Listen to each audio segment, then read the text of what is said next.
Assalamualaikum warahmatullahi wabarakatuh. Sang Kiai adalah kisah seorang kiai yang sering dipanggil Kiai Lentik dari lereng Gunung Putri. Simak kisahnya. Pagi belumlah terang. Lereng Gunung Putri masih diselimuti kabut tebal, dingin masih menusuk tulang. Di lereng gunung sebelah selatan, nampak berjejer kobong pondokan santri tak teratur. Sayup terdengar suara wirid para santri di bagian tengah pondokan. Rumah bambu yang tak sederhana, dinding yang dianyam dari bambu dengan rapi.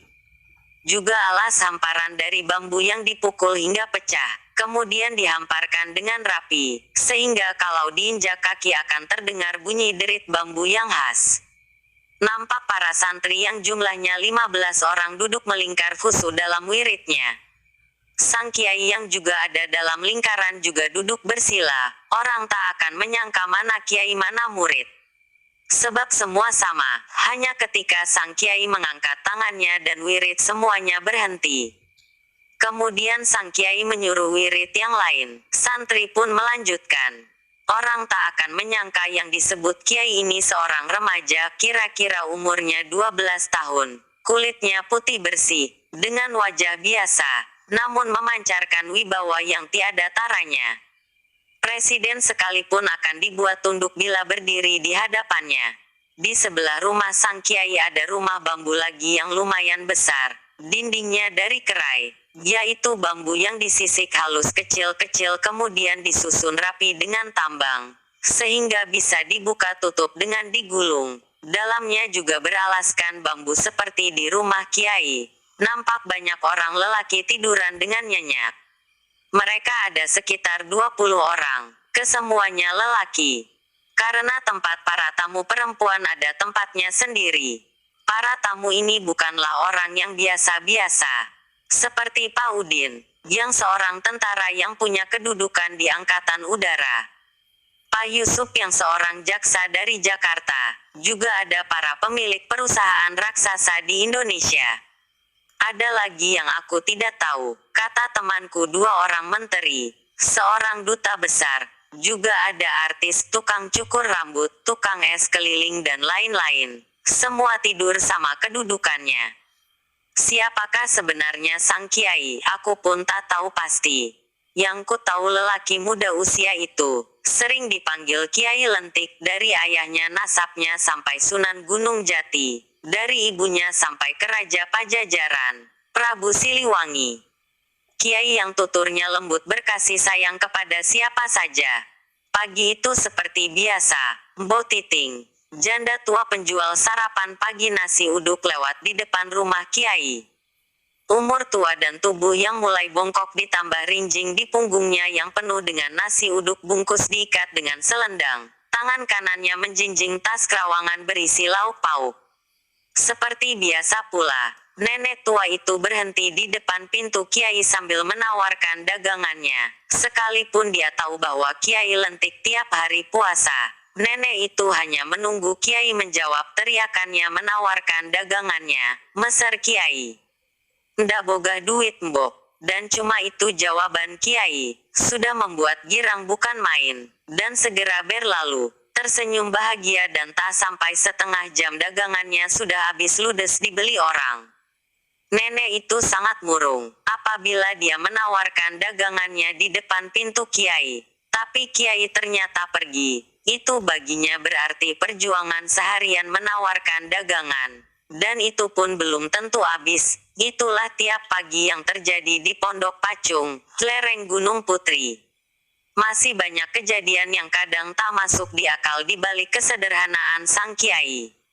Waktu maghrib itu, santri yang menjalankan puasa, telah selesai berbuka dengan singkong rebus dan air putih. Seperti biasa juga kiai ikut berbuka dengan kami dengan beralaskan daun pisang singkong yang sudah masak dituang di atas daun pisang dan dinikmati bersama-sama sambil jongkok. Tak ada yang istimewa. Tak ada pecel lele Lamongan, rendang Padang, soto Madura, soto babat bahkan nasi pun tak ada.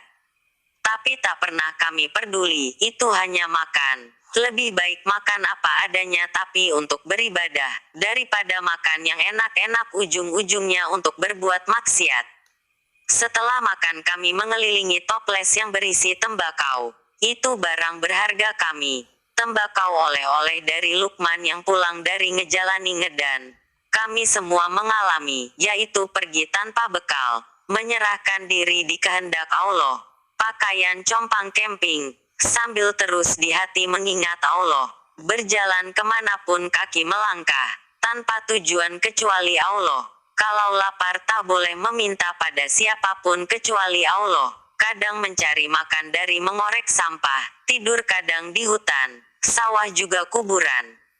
Nah, pada waktu itu setiap ada yang ngejalani, santri pada memesan utis yaitu puntung rokok di jalan. Dikumpulkan sampai satu kresek nanti dibawa pulang. Sampai di pondok dibuka satu-satu dipisahkan tembakau dan kertas rokoknya. Aku mengambil kertas koran lalu membuat lintingan. Dari korek kapuk kunyalakan kuhisap dalam dan asap pun bergumpal-gumpal keluar dari hidung dan mulutku. Kadang kutiupkan asap sambil asap mengepul dari tembakau dan bau kertas koran yang terbakar. Aku menengadah, sambil meresapi asap keluar dari mulutku. Seakan suatu kenikmatan tiada taraf. Santri yang lain juga sepertiku.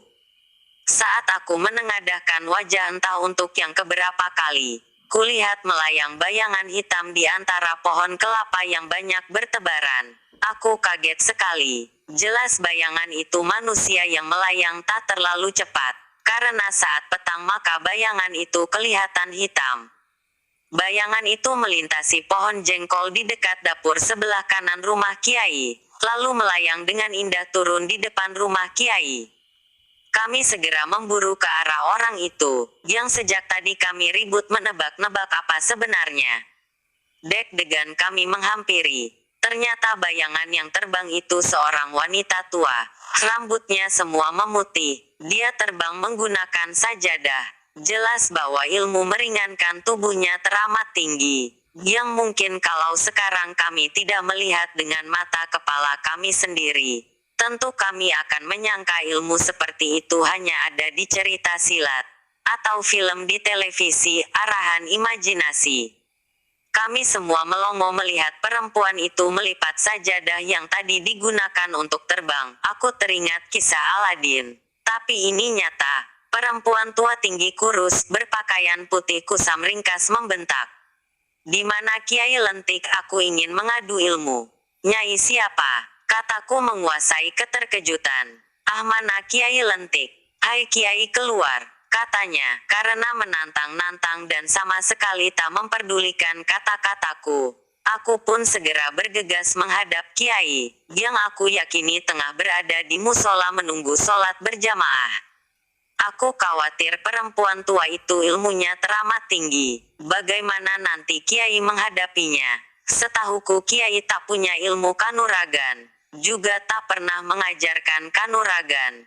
Tapi memang kalau dipikir-pikir aneh juga. Kami para santri tak pernah dilatih kanuragan. Ilmu silat apapun kami tak tahu. Karena memang di pesantren Pacung ini kami hanya diajar bagaimana mendekatkan diri pada Allah. Bukan lewat teori tapi praktek. Bagaimana bertawakal, syukur, khauf, rojak, dan bagaimana membersihkan hati dari segala sifat yang menjadi penyakit hati.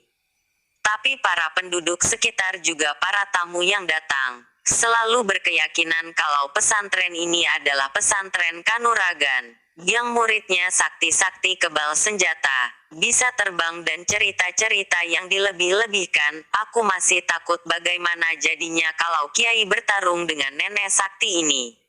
Selama ini yang aku tahu Kiai sangat menguasai ilmu pengobatan. Sakit apapun, dari sakit gila, sakit luar, penyakit dalam, sampai penyakit kena santet, kena guna-guna, kena jin, kena narkoba, semua bisa disembuhkan. Orang pengen jadi lurah, camat, bupati, gubernur, sampai mau jadi presiden larinya ke Kiai. Dan Kiai hanya mendoakan saja.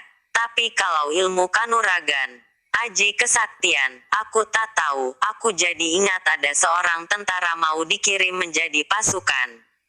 pasukan penjaga perdamaian di Kuwait namanya Iqbal. Dia datang dengan tamu yang lain mau meminta syariat ilmu kekebalan. Dia ngantri dengan tamu yang lain lalu menghadap Kiai. Pas giliran si Iqbal, Kiai bicara sebelum Iqbal ngomong. Begitulah Kiai selalu tahu maksud kedatangan orang sebelum orang itu menyampaikan maksudnya. Bahkan tahu hari, tanggal, tahun kelahiran serta siapa bapak ibunya. Bahkan orang itu abis melakukan maksiat apa Kiai pun tahu, dan kadang diucapkan Kiai tanpa tedeng aling-aling. Begitu saja mengalir, aku jadi ingat waktu aku pertama kali datang ke tempat Kiai. Kiai mengupas aku habis-habisan tentang pacar-pacarku. Apa yang kulakukan dengan si Hani, dengan Umi, dengan si Dia, dengan si Fati, Dina, semua disebutkan satu-satu oleh Kiai plus nama orang tua gadis itu. Jelas membuatku jengah, malu dan aku yang sebelumnya datang ke pesantren ini karena bekerja yaitu membuat kaligrafi dari semen, akhirnya memutuskan untuk mondok dan belajar ilmu dari Kiai. Bersambung. Jangan lupa bunyikan loncengnya agar mendapatkan notifikasi episode selanjutnya. Klik subscribe, like, dan komen. Bersama kita membangun channel ini. Akhir kata, wassalamualaikum warahmatullahi wabarakatuh.